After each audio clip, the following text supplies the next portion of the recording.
men are local heroes. After a fiery rescue, the crash happened Wednesday morning along I-40 East. The driver had to be pulled out. Yeah, News 4's Alexandria Adams shares just how their quick thinking played a huge role into saving that man's life. The two men work for American Heating and Cooling. They say they had just wrapped up their first job of the day when they saw the man veer off the interstate and into a tree. They said there was no time to think. They just knew they had to help.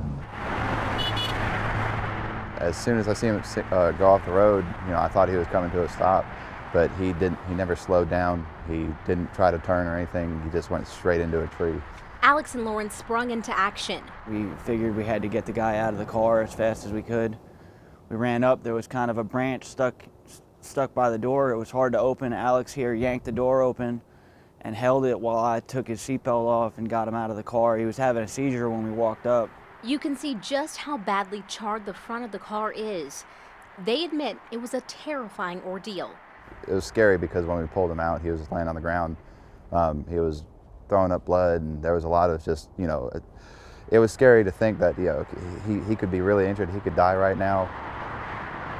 A few more people pulled over to help the guys and the driver out. A gentleman driving a FedEx truck, he actually had a fire extinguisher. He was able to put out the flames on scene.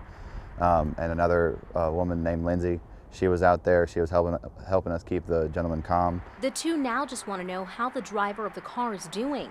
My thoughts and prayers go out to his family and to him, hoping for a quick recovery. As for being called heroes, the two who work for American Heating and Cooling say they were just doing the American thing.